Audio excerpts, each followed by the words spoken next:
Good morning. I'm Eli Clemens, a policy analyst at the Information Technology and Innovation Foundation. On behalf of ITIF, I would like to welcome all of you to our panel this morning. Today, I'm excited to host this conversation on the rise of Chinese e-commerce platforms in the United States. Over the last couple of years, platforms like Temu, Shein, TikTok Shop, and AliExpress have reshaped global retail, rapidly gaining US consumer loyalty and market share. Their rise has sparked critical business and policy questions that we will be covering today. First, how do we explain the rapid global rise of these platforms? In a recent ITIF report titled How China's State-Backed E-commerce Platforms Threaten American Consumers and US Technology Leadership, I argued that China's industrial policy plays a key role in fueling these platforms' global expansion. Second, how are Chinese e-commerce platforms shaping the outlook for American consumers and businesses? And third, what lessons should US policymakers take from the rise of Chinese e-commerce platforms, and how can they promote US innovation and global competitiveness? We are lucky to have a fantastic group of panelists today for the discussion. So now I will introduce them briefly, but you can find their full biographies on our event webpage. First, Henry Gao, Professor of Law at Singapore Management University. Henry sits on the advisory board of the WTO Chairs Program. Second, Derek Lawson, founder of Cirrus Global Advisors and former head of cross-border import-export at Amazon.com. And finally, Ivy Yang, founder of Wavelet Strategy. Ivy previously held roles in international communication and public relations for Alibaba. Thank you to all the panelists for joining. A reminder for our virtual audience, we will have time for questions at the end, so please submit those questions through Slido. The link for Slido is in the YouTube description and on the event webpage. You can also subscribe to ITIF's YouTube channel and turn on notifications to see all of our upcoming and past events. So with that intro, let's dive right in. So each of you have a unique perspective on the topic of the rise of Chinese e-commerce platforms, spanning policy, logistics, and strategic communication. To begin, what do you see as the most significant driver behind the rapid growth of Chinese e-commerce platforms in the US market? What makes their model so effective? Let's start with Ivy. Thank you so much, Eli. I think for the Chinese e-commerce platforms, their direct access to manufacturers and sellers and the proximity to that is a key advantage that they have. And there is also a sense of deep conviction that a very aggressive customer acquisition strategy can yield them market share. Because in the case of Temu, that is how its parent company, PDD, in a very competitive e-commerce landscape when it first started, with Alibaba and JD still be the dominant players, that's how they have won out. So when they started, having that strategy is really key to how they think about, building and expanding in the US market. And they're also very tightly integrated with China's manufacturing base. And this advantage allows them to push prices lower and move faster on trend cycles. And I would say that they're also very much heavily subsidized by their own business models, right? So Temu's parent company has invested more than $3 billion in advertising across 2023 to 2024. And only until recently, after the announcement of the tariff, that Temu has stopped investing in digital advertising. And as recently as March 31st, Temu accounted for about 1/5 of US Google Shopping ad impression purchases.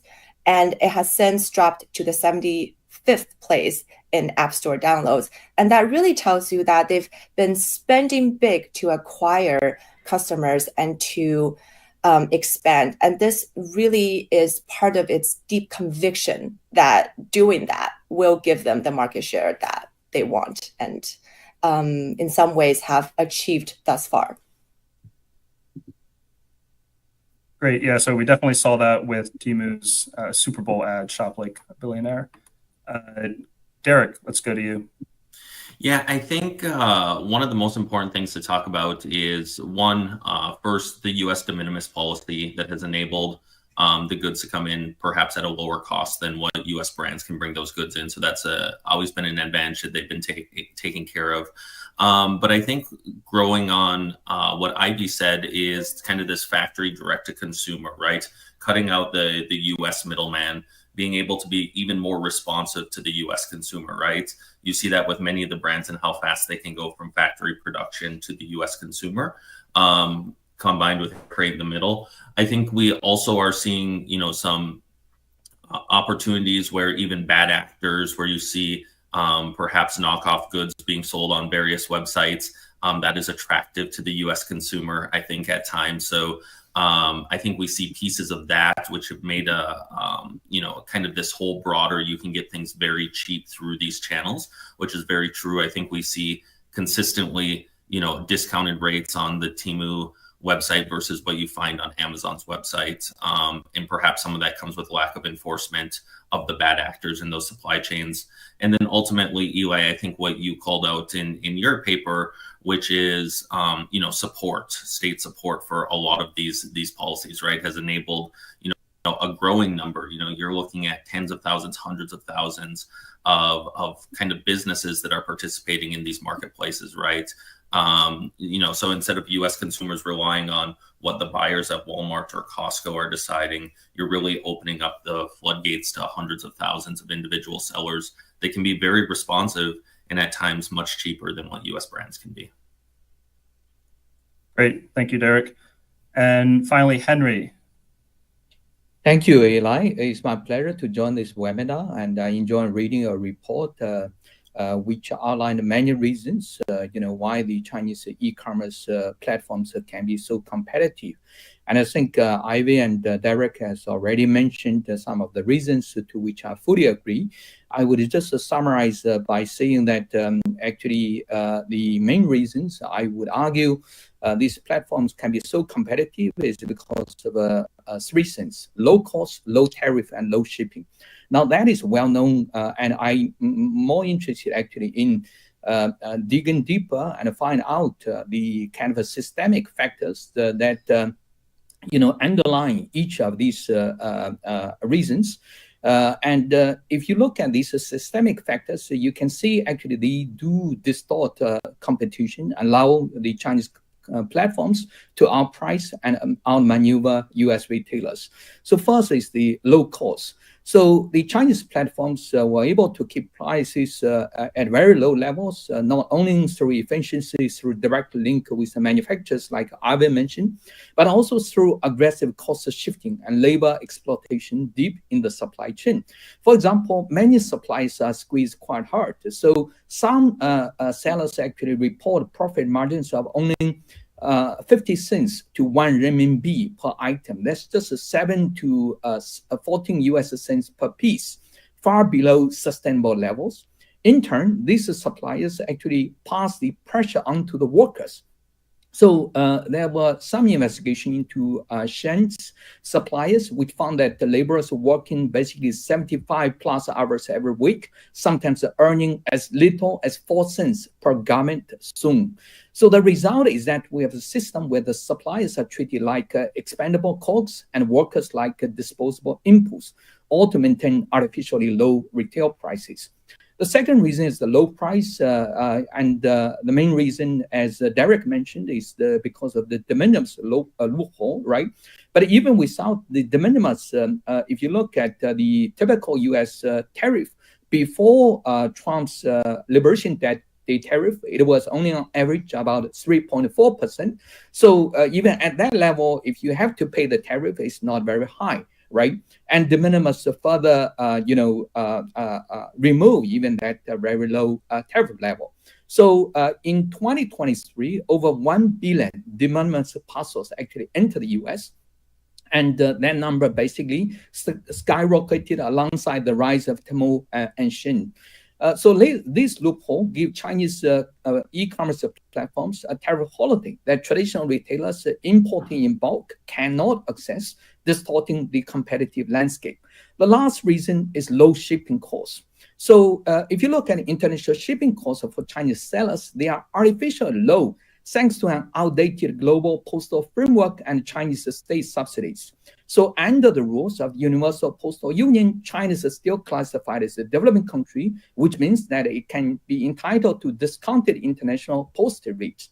As a result, we see some postal rates which basically don't make sense at all. For example, according to a study by the USPS in 2020, if you ship a 2 kilogram parcel from the US, from somewhere in the US to, let's say, South Carolina to New York, it would cost you $20. But if you were to ship the same parcel from China to the US, it would cost only you $5 because of the UPO's terminal dues favoring China. So if you add to that the state-supported logistic hubs in China's export zones actually outlined, discussed in your report, you get a shipping infrastructure that is faster and cheaper than what US retailers can match. Together, low cost, low tariff, and low shipping aren't just pricing advantages. They are the outcome of a deeply strategic and highly asymmetrical system designed to overwhelm traditional competitors. Excellent. Thank you for that robust answer, Henry. So this is a good segue into the second question for our panel today, which really is derived from my report, where I was trying to elucidate these platforms are innovative, they are consumer forward, as Ivy pointed out. They also benefit from a lot of endogenous economic benefits, such as vertical integration that Ivy, you also touched upon, some of these global shipping and logistics benefits that Henry, you touched upon, as well as cheaper cost of labor and other economic advantages. If you put all of that aside, there's also government industrial policy, and that was really the focus of my report. So when we think about government industrial policy, how should we think about the boundary between industrial policy on one hand versus unfair advantages? When does government support, in this case from the Chinese government, to these platforms become market distortion? So for that question, let's start with Derek. Yeah, thanks, Eli. And I think, as I think about this question, it's really around, stacking a lot of these policies on top of each other that probably creates the unfair system, right? So, as you look at some of the things that have made Temu successful, if we talk about the gamification of the app, we talk about customer acquisition in the US, we talk about access to air cargo capacity, taking advantage of de minimis, taking advantage of low cost of labor, right? All of these things over time, arguably are in and of themselves okay policy, whether that's on the Chinese side, whether that's on the US side, developing new logistics companies that are doing, crowdsourced deliveries in the US at a lower cost than UPS or FedEx, whether those are invested from Chinese investors or not, right? A lot of these things are in and of themselves okay. But I think to me, when you start looking at market distortion is when you start stacking a lot of these things on top of each other, and it kind of creates a system, right? And I think that that's one of the things that, Eli, your report really highlighted well, which is there's multiple levels of doing this, right? So the vertical integration, there's been reports from CBP as to where the cotton is coming from on some of these garments, what the forced labor perhaps is, or what the labor conditions are. Henry mentioned the labor conditions as well too in some of the factories in the reports. So when you have lack of enforcement of some of these policies, you have some of this vertical integration, you have logistics zones built at these airports, you have the ability to leverage data and share data internally off platform data. When you start stacking a lot of these things that your report came up with, then it creates kind of this world that if you're a US company and you want to go produce something ethically at a factory in China, take it back to the US and sell it on a platform, you just simply can't be price competitive with these, right? And so for me, the bigger issue is there's lots of faults that you could point at for any part of these supply chains and kind of the business model. But when you take it more holistically, that's where you start to really get into what I would consider a distortion of the market and unfair competitive advantage, where US businesses can't go to a factory in China, ethically source, import it, pay duties and taxes, and then sell it in a marketplace and be price competitive with some of these, right? So I think to me, it's really comes down to stacking all of these things one on top of another. That when you look at it more holistically is when you probably start to run afoul of kind of fair competition with U.S. brands. Great, thanks, Derek. And just for listeners to have an example of what some of these policies look like, you mentioned zones at airports and airport logistics. I know you have a background in air shipping and cargo. Could you maybe just elaborate a little bit just to give viewers an example of what some of these benefits look like? Yeah, so in the last couple of years, we've really seen an explosion really of logistics parks around airports to support cross-border e-commerce by the both state governments within China, right? And so you see facilitation of customs clearance, you see facilitation of trucking, helping companies receive grants. There's a lot of different work that's being done. And although these are not specifically said, you must be a Chinese brand to, enjoy these benefits at this logistics park. In all reality, that's who we see taking advantage of these. You don't see international, whether that's European, Middle East, or American brands going in and building large facilities. So you see a number of kind of programs to help facilitate international e-commerce in these logistics parks. Again, customs clearance being one of them, subsidies. There's even things helping with IP data, et cetera, around these logistics parks. So they're really multifaceted encompassment of kind of supporting the China cross-border. Great, thanks, Derek. And Henry, let's go to you with the same question. How do you look at industrial policy and at what degree does it become market distortion? Sure. Thank you, Eli.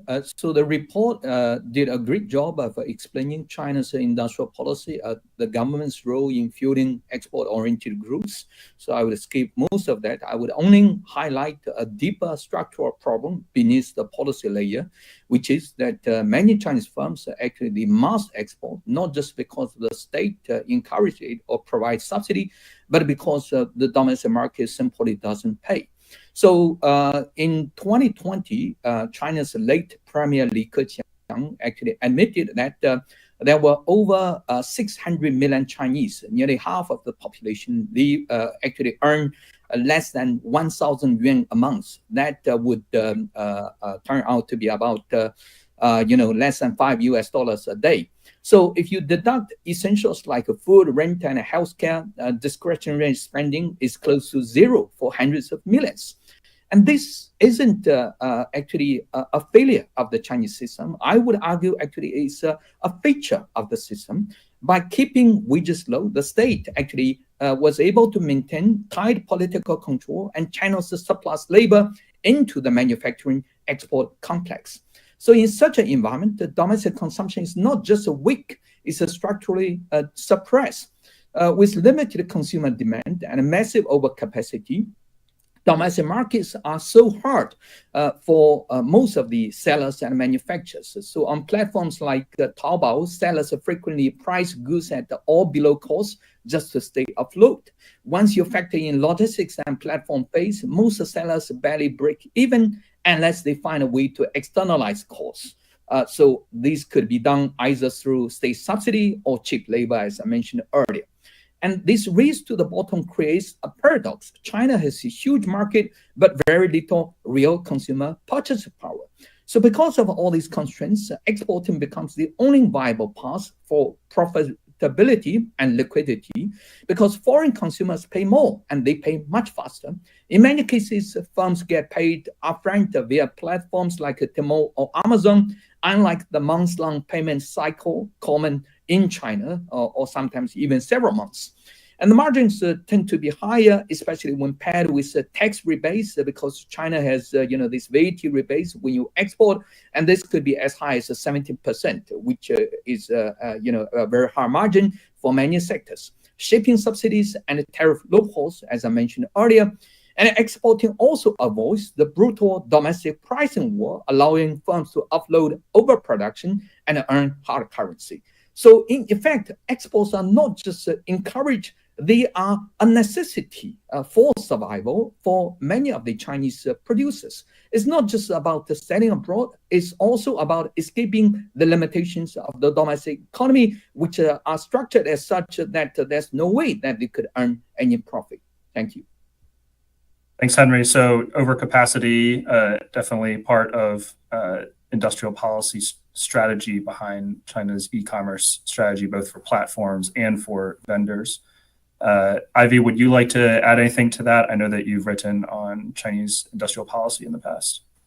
I completely agree with Henry and Derek on their points. And also I would just add that because of the involution within the domestic e-commerce landscape, that's part of the reason that they want to diversify out, because the domestic market just no longer able to support more players. So they have to find additional market to expand and to sell their goods. So I do think there's also from the business kind of perspective, they want to diversify so that they're not kind of stuck in a very, very, very competitive and cutthroat environment, and also very stagnant. And that are the dominant players that are controlling the markets, such as Alibaba, JD. So it's really hard for to be able to find new consumption demand. So I completely agree with Henry and Derek's points on those fronts.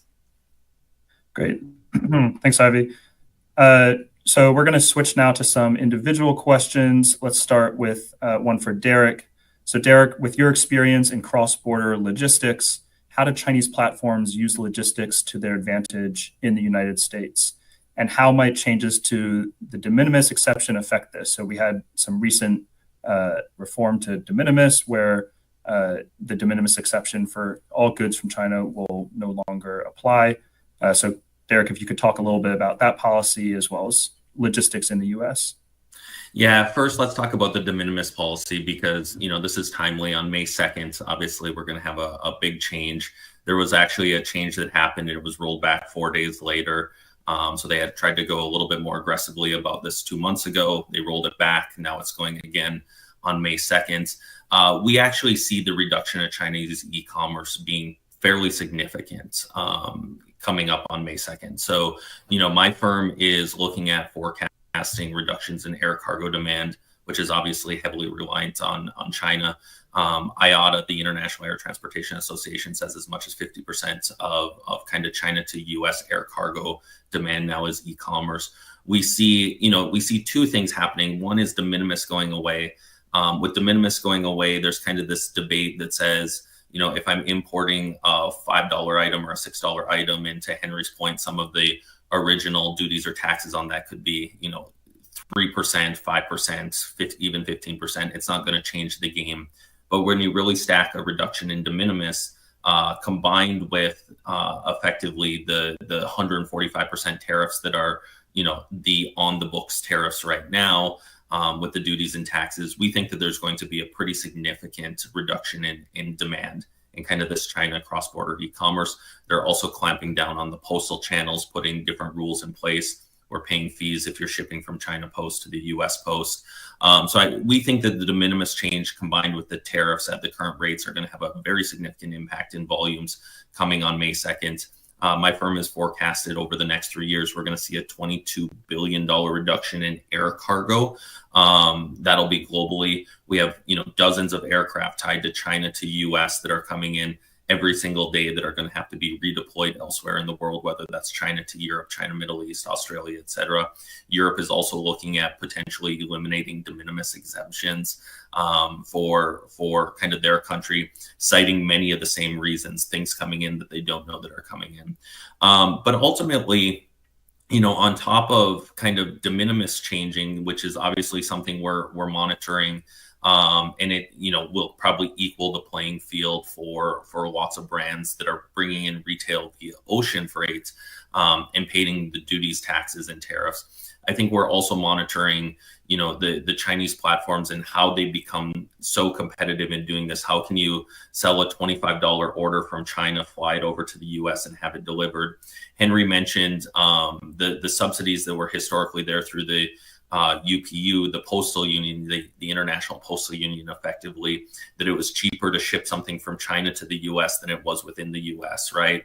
So if you're an e-commerce brand into the US and you have to pay 3x or 4x the cost to ship something to a US consumer rather than if you were sitting in China, that's a problem that was partially addressed by the first Trump administration, wasn't fully addressed. But I think, scale has provided these folks, coming in de minimis, the customs clearance per parcel. Many times they're paying on a per parcel basis 10 cents maybe for the customs paperwork because there's effectively none. It's kind of just green lighted through the customs channel. You see last mile delivery companies are using gig drivers that can go out and they're paying gig drivers anywhere from $2 to $3 a parcel to deliver in major metropolitan areas. These are not full-time employees with health benefits. These are gig drivers that have their own Toyota Prius and doing this, right? But scale has allowed them to make that work and make people still sign up to do these deliveries in the US. So instead of paying UPS or FedEx, $6 or $8 or $9 for a package delivery, they're paying a gig driver, $2 for a delivery. So I think, several of these things, the logistics, the scale and just the size coming in from China, talking about 1.5 million incremental packages a day over the last really 2.5 years. That's just the growth of the China e-commerce. That 1.5 has really given them synergies on cost related to final mile delivery, on customs, on buying air freight rates, etc. Great, thanks, Derek. That's really useful context, and we will be watching in May to see what the reform to de minimis exception means for these platforms and for the e-commerce sector as a whole. Henry, let's go to you next for an individual question. So you have expertise in international trade and trade law. So from that perspective, what does the rise of these platforms mean for international trade rules and for digital commerce norms? Thank you, Eli. It is true that the influx of cheap goods from China is good for U.S. consumers, but we have to remember that consumers are also workers. To buy any product, people first need a job that pays a wage, and that's where the problem lies. The same cutthroat competition that delivers cheap clothes and gadgets also hollows out the domestic labor market in the importing country, especially for low-wage and middle-scale jobs. And this impact, I would argue, is not theoretical. There was this seminal 2016 paper, The China Shock, by economists Otto, Don, and Hansen. They actually estimated that the increase of Chinese import following China's WTO accession actually displaced between 2 to 2.4 million U.S. manufacturing jobs from 1999 to 2011. Industries like textiles, furniture, and electronics were hit hardest, with the economic fallout concentrated in the Rust Belt and across the Southeast. In other words, the same products that now fill the shelves of Walmart and all these online platforms may have once been made in North Carolina, in Ohio, or Michigan before production shifted to Guangdong or Zhejiang. These gains to the consumers have actually come at a steep cost to workers, many of whom have never fully recovered. So when people had decent jobs with decent wages, they would afford to buy quality goods, often made by their neighbors or even themselves. But the ecosystem has been dismantled. Now, with the entire industries hollowed out and wages stagnating, cheap goods are no longer a choice. They are actually a necessity for many consumers. The market is flooded with ultra low-cost products, not because that's what people want to buy, but because that is all they can afford. So here we see a vicious cycle. The destruction of good jobs created demand for cheap imports, and the flood of cheap imports make it even harder to rebuild good jobs. I will conclude by paraphrasing Karl Marx, who once said, "The workers become all the poorer the more wealth he produces." Now we might see the American worker become all the poorer, the more wealth the even poorer Chinese worker produces. Thank you. Great. Thank you, Henry. And I would refer any listeners to refer to Henry's numerous academic articles looking at global trade, global law, and frequently e-commerce as well.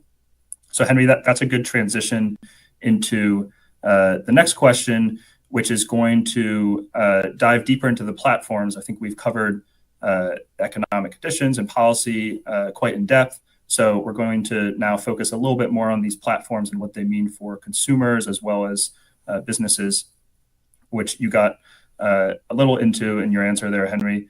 Before we do that, I'd like to remind all viewers to please, if you have any questions, please submit those via the Slido link. We should have time at the end for some questions. So for the next question, we're going to dive into the platforms. On the consumer experience side, Chinese platforms compete on price, as we've gone over, but also convenience and trend-driven products. Gamification has been mentioned, and some other areas of innovation that we've seen on these platforms. So how do these platforms impact U.S. businesses and consumers, both positively and negatively? Let's start with Ivy. Oh, Ivy, I think you're on mute. Sorry. It's certainly interesting times. In the past week, we saw that platforms, a very less known platform called DHgate has been rising in the ranks for really essentially selling a lot of luxury dupes on going viral on TikTok. And I think we have to get into a little bit of the American consumer psychology before we could discuss everything that is happening. Is that nothing unites American consumers when the prospect of not be able to access readily available goods on these platforms of affordable and variety of different choices that's available. Nothing unites us more. And American consumers are also not sitting idle ahead of higher expected prices. They're actively looking for alternatives. So this partially can explain why DHgate and even Taobao are really just, rising in ranks in the App Store, because people are flooding to social feed and trying to how to further cut the middle level to try to still access their cheap goods through these different platforms. So it's really interesting now, because you're at the same time, you're also seeing Shein and Temu being quite demure about, what their plans are. They've announced that they will raise prices by the 25th of April in identical state that they published. And also see, Walmart and all of the retailers also announcing price hikes. So they're no longer able to rely on this, we are the cheapest version, because everything will be more expensive. So it's a really interesting time in how, the challenger, which has been the Temus and the Sheins of the world, have become incumbents. And there's a new crop of new players entering into the chat and trying to capture this moment and this opportunity to sell more products to this kind of new base of consumers that are looking for alternatives. And for US businesses, I think it's very clear they will have to raise prices across the board. Hermes announced that they will increase prices by May 1st to fully offset the new 10% baseline tariff. Nike, Levi, Gap, Columbia Sportswear, they're all expected to raise prices. Because at the moment, even though the tariff is meant to, reshore a lot of manufacturing, but at the moment, that is not happening. Instead, they're globe hopping to countries with lower or temporarily suspended tariffs to try to kind of find that that gap in the opportunity to still be able to ship things cheaply and sell things cheaply. But that is a very temporary solution. And I think Derek actually had a really great post that you wrote on LinkedIn, which I thought was really interesting. It was about the impact of de minimis and the regulatory changes. And what will inevitably happen is that there will be increasing customer friction. And that is, the customers will now need to provide more data to Chinese platforms. They have to go through some kind of declaration process on a B2C shipment. And that's not something that American consumers are used to. So from prices increasing and consumers having to adapt to a new reality, I think, we're just in a brave new world of the post tariff and post-de minimis reality. Great, thanks, Ivy. That covers a lot and definitely covers the consumer part of the question. Derek, let's go to you. I'm sure with your clients and what you're hearing from U.S. businesses and vendors, but also logistics companies, you might be able to answer how Chinese platforms impact U.S. businesses. Yeah, look, one of the things that the Chinese platforms have done really well is been responsive to the U.S. consumer, whether you see that on TikTok Shop, right? And, what's going viral today and getting that into the consumer's hands quickly. I think that has driven, U.S. businesses to look at speed, right? So this idea that, you make a purchase order, you wait 30 or 45 days for a factory to produce it, you move it to a CFS facility in China, ocean freight distribution into store, right? That might not be the way we can do that anymore. We've seen the growth of fast fashion, outside of even China e-commerce, we've seen the growth of fast fashion globally with some really successful European brands that have tried to move much faster. So I think one of the things that this has highlighted is the need for brands to be more responsive to consumers. And I think that trend will stay regardless of what happens with China e-commerce, what happens with Shein and the competitiveness of their products. I think that, that'll be a positive for the consumer, whether or not it comes from Shein or it comes from other US brands that are trying to be, more responsive to the trends. I think that we're trying to monitor several different things of how these brands adapt. Obviously, Temu and Shein have looked at diversifying their base of manufacturing. Obviously, these are very heavy China exposed companies right now, AliExpress and others, but you're starting to see production moving, in the apparel space into Turkey, into Bangladesh, and even some South American countries. So it will be interesting to monitor how fast these brands can actually go, right? What is the impact to GMV, to their revenues, and where does the logistics have to adapt from, right? There's a significant increase in demand right now out of Vietnam. On the ocean side of the business, people are trying to get things on the water in this kind of 90-day reprieve, right? So factories are at, full speed ahead. But to Ivy's point, maybe one thing that I want to reiterate is, while the goal is reshoring, a lot of US manufacturing jobs, I think there's two things that we see from our clients. One is, the idea that the US is going to start sewing Nike shoes in the next 3 to 4 years, I think is false, right? So I think we do need to, be realistic as to what we're reshoring and how do tariffs and how do ultimately we think about what products are and what manufacturing we want back in the US. And then number two is moving to Vietnam, moving to Bangladesh, moving to other developing countries, India, where there is manufacturing. This is not something that can happen easily in the short term. This is a very long-term play. And so undoubtedly there's going to be price increases that are coming to the US consumer, which is a negative, right? As much as we would like to think that you can shift production from China to Vietnam and that's where it's going to be. When you look at a macro level, you just can't shift much, in a 3 month or 6 months. Costco might be able to go move a purchase order for, a select number of SKUs, but it really can't be moving all of its production. So undoubtedly, every retailer is going to be raising prices for US consumers. Great. Thanks, Derek. Very comprehensive answer. And you touched on an important question over the next couple months and beyond, which is as these platforms respond to tariffs from Liberation Day, de minimis exception policy reform, we might start to see manufacturing and shipment hubs shift globally. Derek, you touched on the feasibility or infeasibility of that. Henry, let's go to you. Do you have a prediction for what this might look like with regard to offshoring some manufacturing or shipping hubs, as well as transshipment, either legal or illegal? Sure. Actually, this is related to a kind of a loophole that, the first trade war failed to address, because the first trade war raised tariff to China, by 25%. So what many Chinese manufacturers did is that they choose to transship their products through third countries like Vietnam and Mexico. So you see actually China's exports, direct exports to the US reduce by a certain percentage. And then the exports from Vietnam to the US increase by exactly the same percentage. So that is definitely transshipment happening. So I think from what I understand, actually this will be addressed in this new trade war.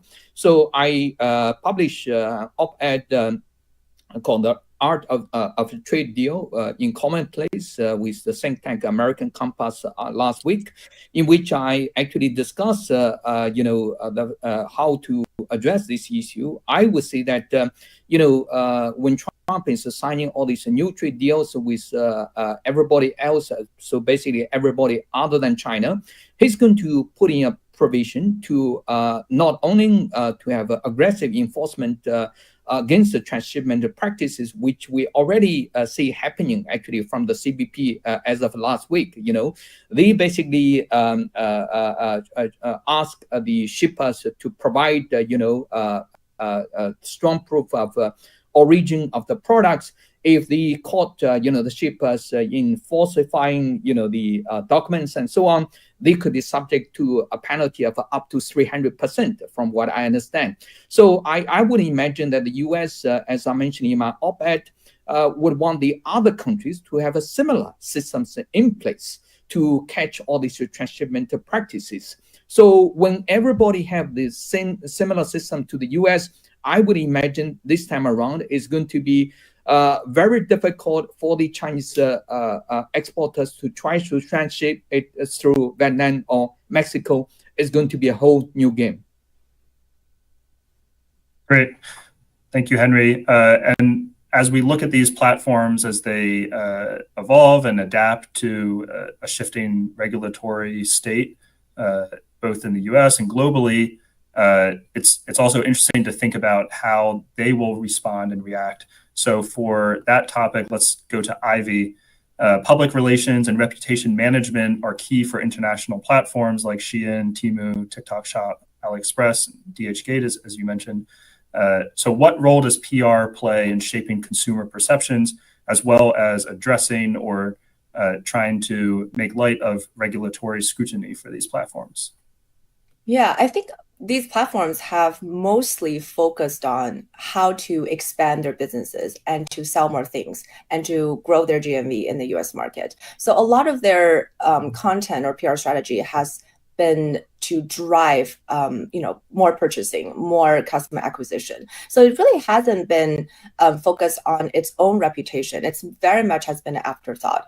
And currently, because we are living in a world where everything will likely be more expensive. So being cheap, it's no longer an identity that it could really rely on to define itself.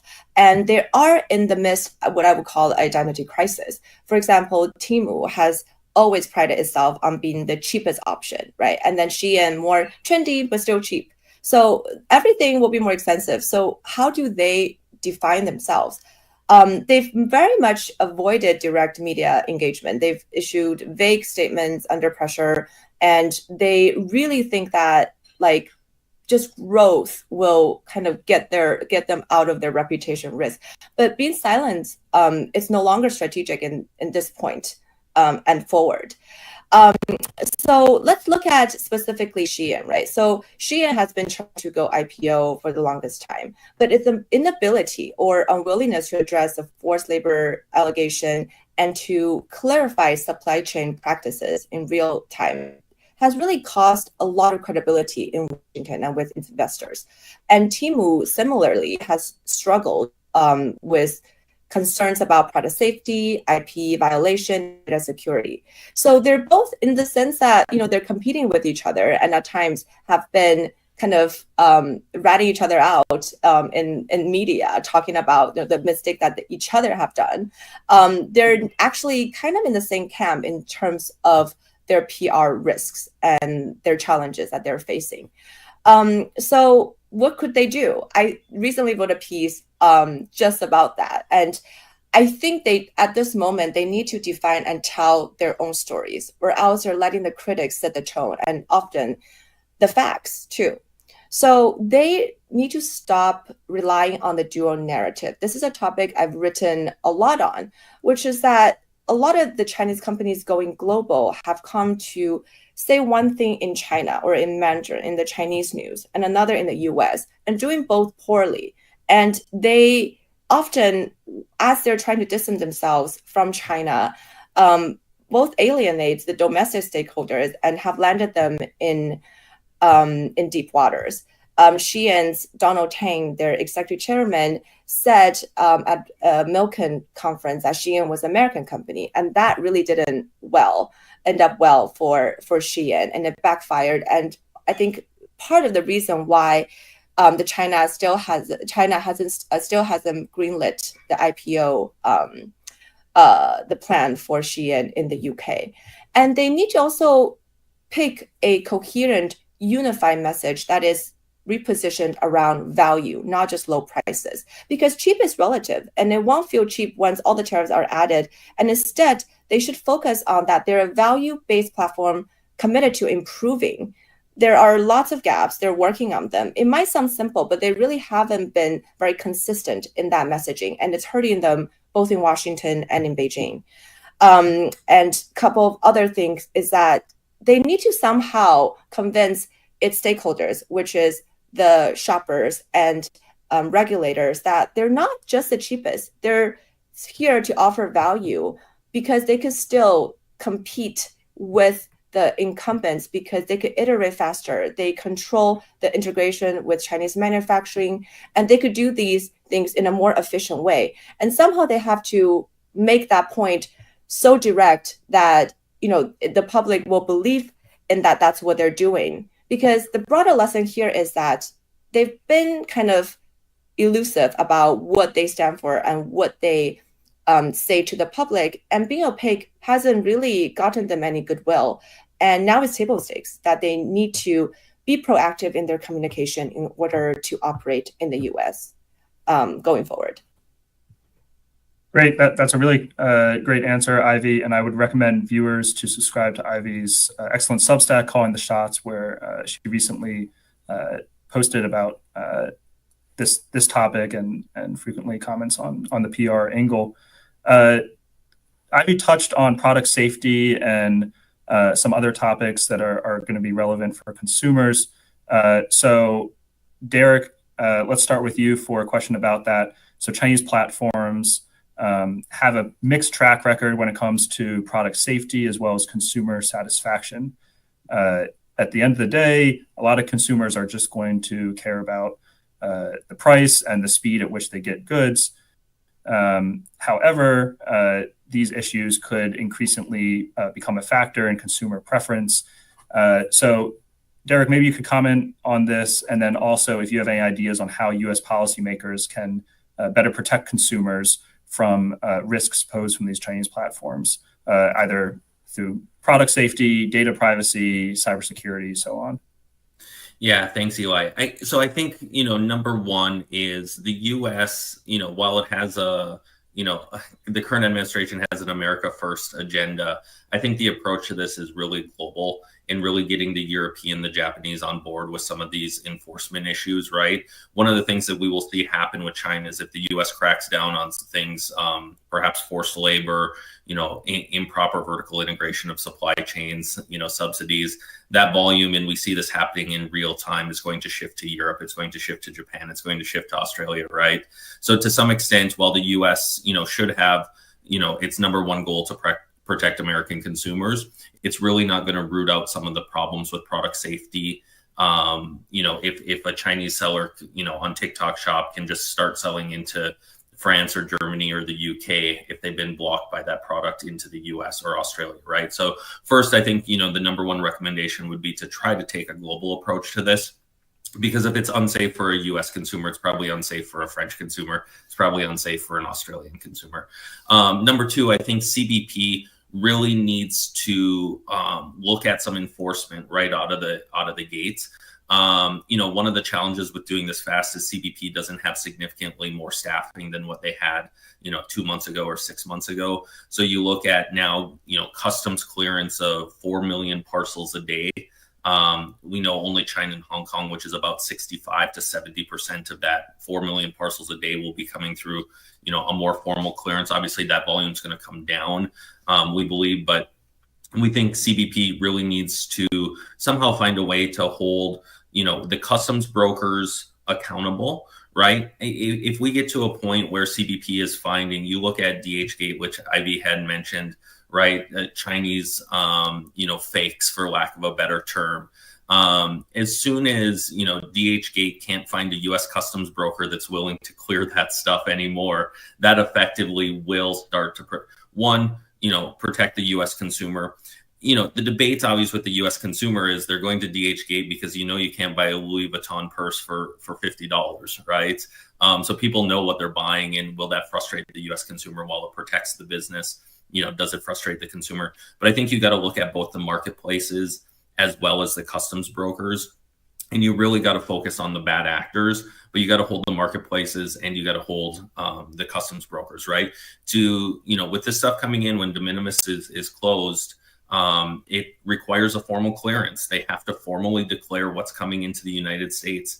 It will not be hard for CBP to pick out a couple of DHgate shipments and hold the customs brokers accountable, right? And all of a sudden, right, you don't have customs brokers that are going to be willing to clear some of this stuff. It's because the U.S. government knows where some of the really hot spots and problematic areas are. And if you threaten to pull a customs broker's license, right? And if these, some of these customs brokers are not mom and pop shops. These are large, international brokerage houses, right? You really got to really start to enforce this. And I think you can make a lot of good for the U.S. consumers by holding, a handful of marketplaces and a handful of customs brokers accountable in the short term.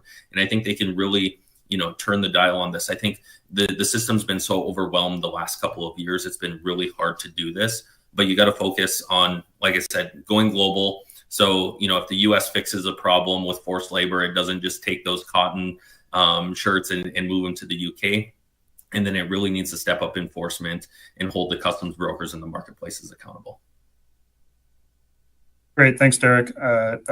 That's a good answer. Looking at policy, you mentioned CBP, another important government agency integral to product safety is, of course, the Consumer Protection Safety Commission. And I would recommend viewers to look at a blog I recently wrote explicitly looking at how CPSC can better enforce product safety issues on Chinese e-commerce platforms. You can find that on ITIF's website.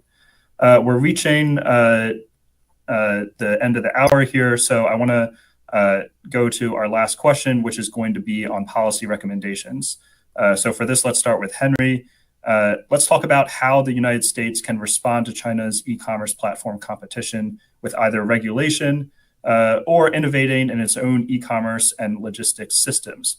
Also, if you want to touch on the question of, are there useful lessons to be learned from Chinese platforms' rise or China's e-commerce industrial policy? Sure. Thank you, Eli. I think, some of the responses were already discussed earlier. So this will include, for example, plugging all these loopholes which were not caught in the first Trump administration. For example, the de minimis loophole, which has been exploited by all these online platforms, and now that is quickly being plugged in, right? So next month, according to the schedule, all these platforms will start paying much higher tariffs, 120 to 200, right, depending on the different packages, and that is going to be a big issue that all these platforms would have to face. And another response I would say is to also plug in the transshipment loophole. So this can be done right through all these agreements that the U.S. is negotiating with all these other countries. So I would expect that they include something that would require all these other countries to prevent Chinese transshipment through these countries. And I actually suggested in my op-ed that I mentioned earlier that if these countries fail to honor their commitment to prevent transshipment, then they might have to face some tariff consequences. For example, if there's unusual rise of transshipments through these countries from China to the U.S., then we could have like a surge of tariff of, let's say, up to 50% as a punishment for these countries, and that I think would be sufficient deterrence. But ultimately, I would argue that just the unilateral responses from the U.S. would not be sufficient. We have to think of a universal solution coming from the WTO, the World Trade Organization, which is the institution that is in charge of making rules for world trade. The current WTO rules basically don't really address the issue of so-called process and production method, the PPMs. So basically, when you look at whether you are providing you are providing, for example, MFN or national treatment obligations to like products, you only look at the physical characteristics of the products, but you don't care about their process and production method or how they are made. I think this trade war might provide an opportunity for countries to revisit this issue to see whether the rules of the WTO can include some element that would look deeper into how these products are made, so that these issues can be solved in the long term. And I hope with that we will be able to solve this problem. Thank you. Great. Thank you, Henry. That's a good perspective from the international angle. Ivy, let's go to you for the same question. I think I would focus on kind of the innovations of these e-commerce platforms and why they are so confident that they could succeed overseas because of how competitive it is in the domestic China market. Some of the innovations that I've seen coming out, which I think is still applicable to the US, which would be really interesting, is like live streaming, right? The kind of social commerce that a lot of these platforms have perfected in China, I think could see a user case as a best practice in the US. And you're seeing TikTok shops really embracing that. And Temu, the gamification of that, that's the kind of playbook that they perfected in China, they're bringing to the US.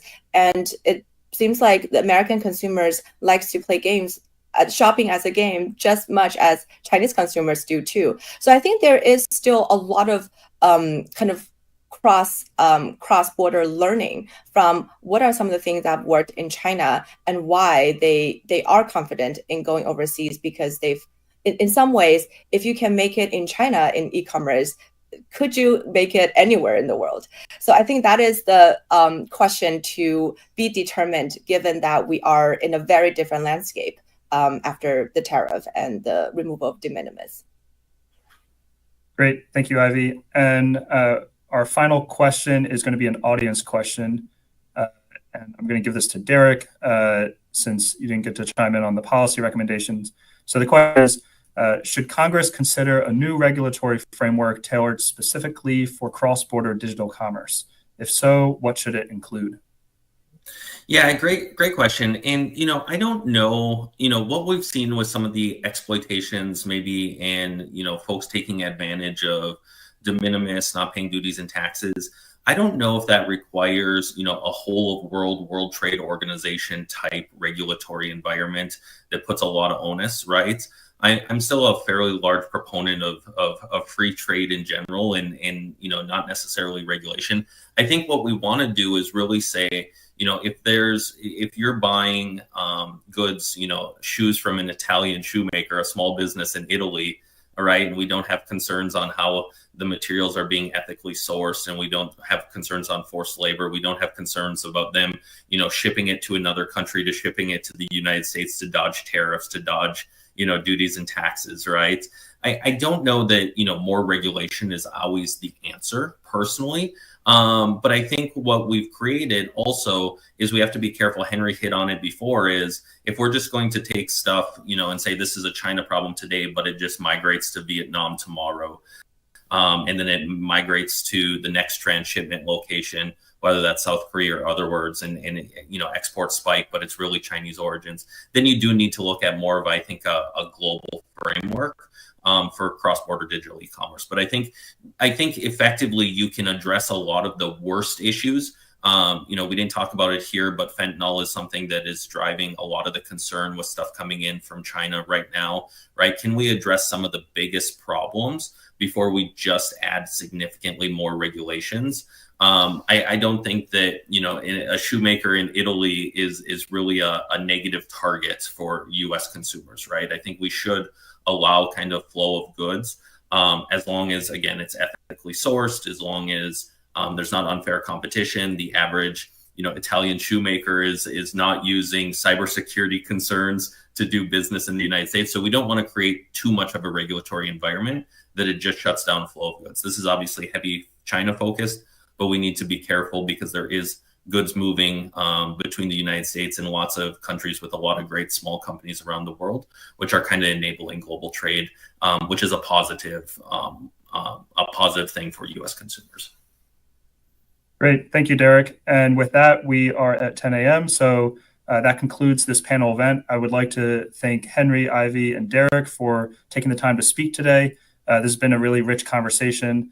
And thank you to the audience for attending. I know that we had a great turnout for this event.